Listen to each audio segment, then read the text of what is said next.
I was Ray Wiley Hubbard, and I think the guy sitting across from me right now, you know him, don't you? Yeah, I do. I do.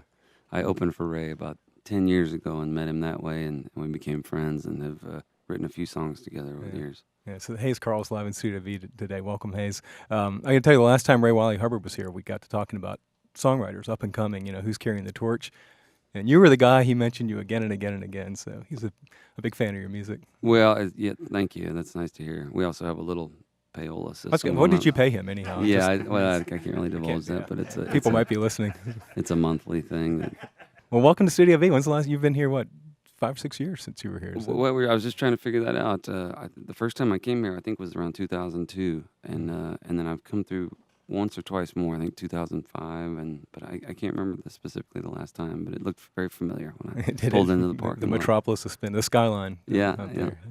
Yeah. Congratulations! We love the new record, K-Mag Yo-Yo. I appreciate it. It seems like every record you sort of climb. Well, that's the goal. I mean. Just keep making the best music you can and hope people come out to listen to it. I say every night I would come out and make these records and play shows whether anybody came out or not, but it's a lot more fun when people come out, and lately they have been. So it's been a good run. And these songs were kind of tried out and worked out on the road? Somewhat. A few of them we'd worked out on the road, but what I did this time was the first record I used my touring band on exclusively, and they were really helpful, and we would take ideas and kind of just play them out and build the song collectively in some cases, which I'd never really done before. Usually I just sit on my porch or in my room with a pen and paper and write down ideas and then take it to the studio and turn it into a song. But this time we kind of had a more organic process musically by working it out that way, and it was fun. I enjoyed the results.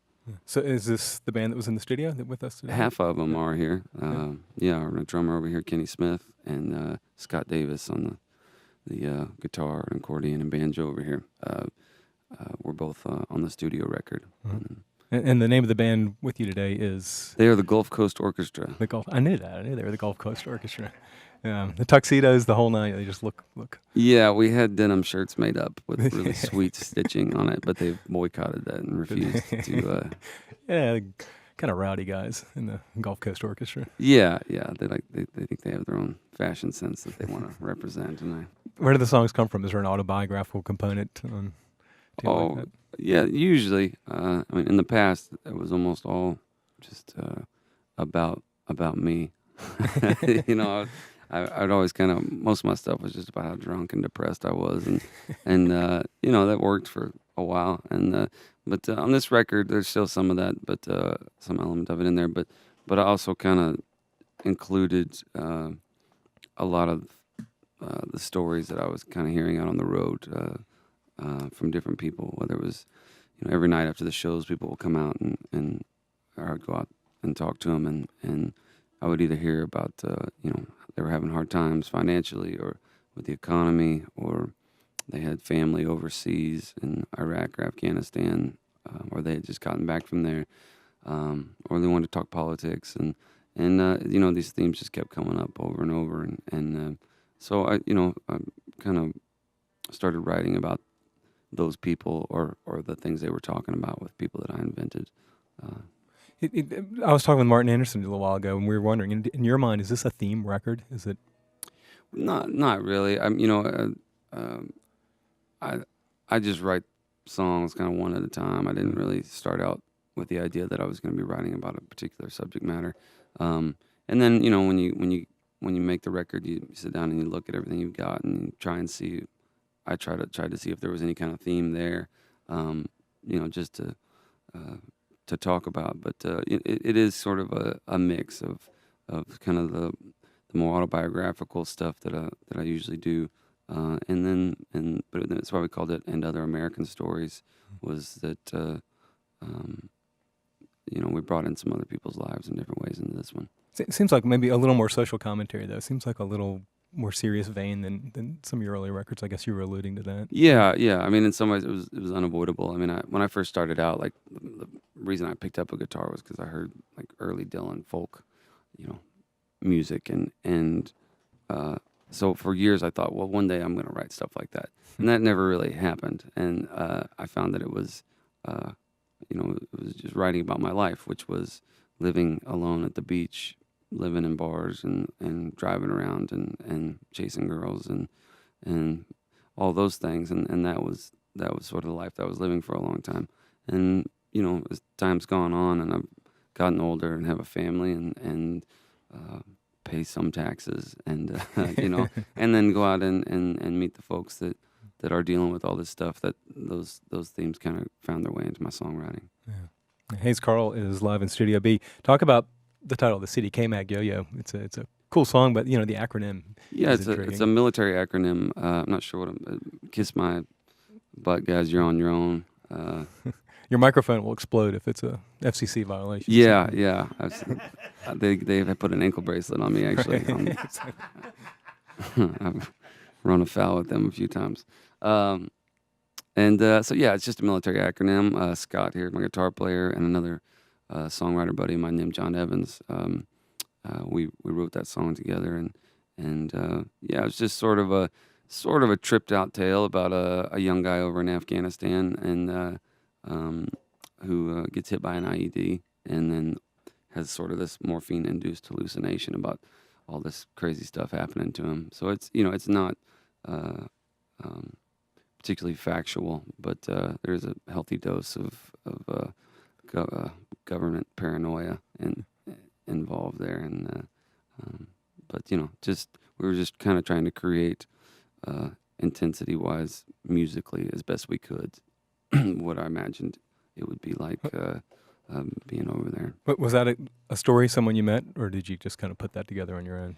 Yeah. No, the stuff that this go details in this song. I'd like to meet that guy if that had happened to. But no, but it was just kind of a hybrid of a bunch of different stories that I'd heard, and then some just trying to kind of rhyme, as Ray Wiley Hubbard would say, Right. but just trying to be in that moment. Scott had written this sort of guitar lick to it, and when I heard it, just all I could think of was blasting through the desert in a Humvee, manning a machine gun or something. And I haven't been in the military, but I went and, have friends who are and were, and then went and talked to a lot of people when we were writing this and played it, just to get their take over whether this would be appreciated by those guys, because we didn't want it to be seen badly or reflect badly on them, because it's not aimed at anything negative about our soldiers. It's just they've got a tough job over there, and I can't imagine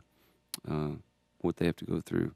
And so this was our little attempt to empathize in some way.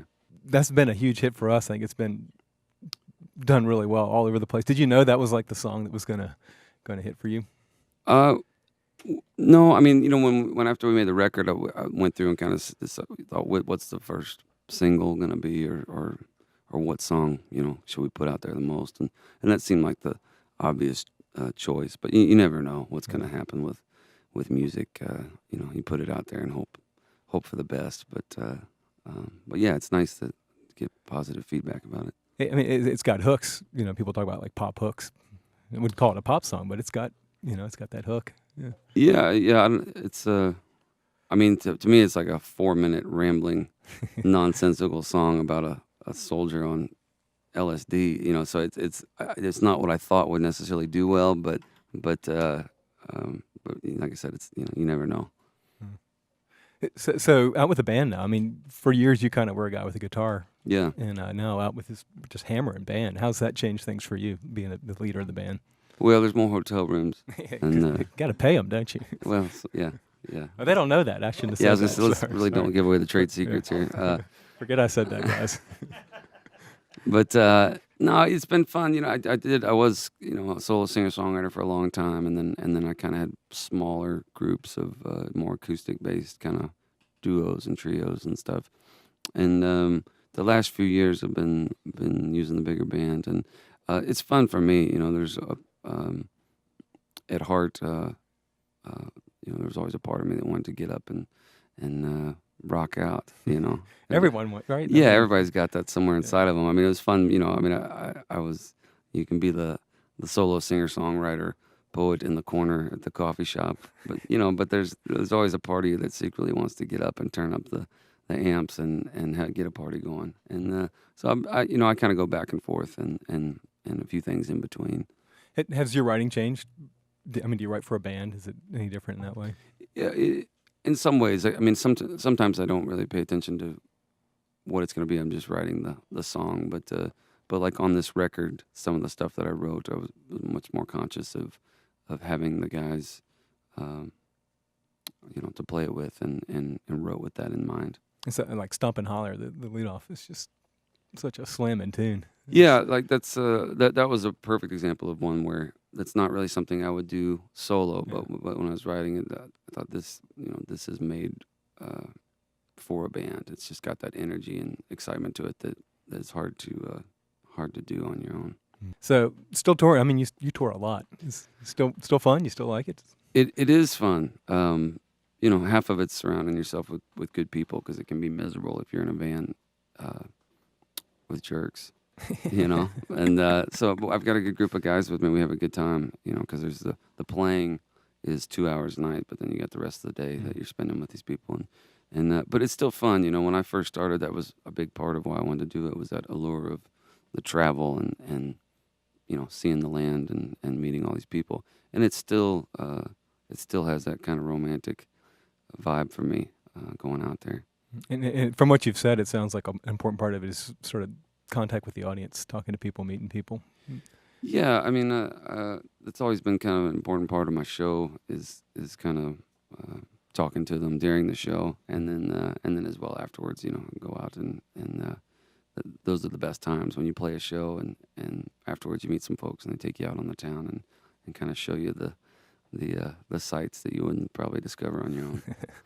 I wonder, just over the last few months, any kind of neat experiences or personal milestones, stories from? Oh, we've had a bunch of them. It's been really a fun ride the last year or so. We got to play Austin City Limits, a TV show. We got to go on the Tonight Show. Got to sing a song with John Prine out in San Francisco at the Hardly Strictly Bluegrass Festival. Does a guy like John Prine, what does he say? Does he talk about your songs, or? Well, I don't know. I had never met him before. I opened for him a night before that, and we got along, and I mean, he was just a huge hero to me, songwriting wise. One of my biggest influences, and then the next day we were at this festival, which is a massive free festival in Golden Gate Park.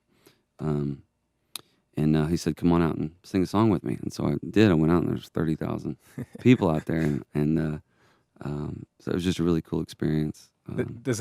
Are you nervous, or is that just? Yeah, I was terrified. Doing my own thing in front of people doesn't bother me, but whenever I get called up as a guest, that wigs me out a little bit. And I wasn't sure what verse we were doing. Paradise, and he said, "I'll just nod at you when it's your turn." Like, man. So I ended up writing like the entire song on my. I was arm, gonna say, what you're sitting there going, well, I hope I don't forget it. Yeah, I mean, it's it's a song I grew up on, but still, it's like every time we did the other night in Central Park, I got to sing "The Weight" with Levon Helm and Emmylou Harris, and the same deal. It's the first verse of a song I've sung 1,000 times, but there's still a part of me going, "You're gonna forget the words, and it's gonna ruin you," and so those always kind of are intense when people call me up. But we've had a lot of just cool things like that happen. In the future, what's cool coming up?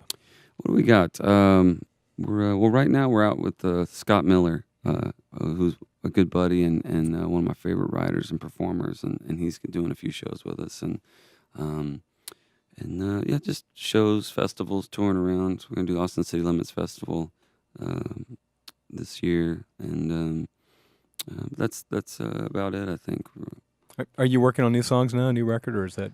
I've been trying. I'm about to get some time off here in August, which will be nice. We've been going pretty hard since February when we put this record out, and this will be our first kind of extended break. And so I'm gonna take a few days to decompress, and then Scott and I, and maybe some of the other guys, are talking about getting together, going down to the beach and setting up shop and working on some new stuff. That sounds fun. Hayes, Carl, and the Gulf Coast Orchestra playing live today in Studio B. We're live broadcasts are made possible in part by Lake Lore and the Blue Ridge Foothills. Information, Lake Lore and BlueRidgeFoothills.com. Hayes, thanks so much for bringing the band by and putting the good music into the airwaves. My pleasure. Thank you. Yeah, I hope you can come again. Have a great time the rest of the tour, too. Will do. Thanks. All right, it's WNCW. We're going to get to a tune now from one of the guys Hayes just mentioned. This is Levon Helm. It's WNCW.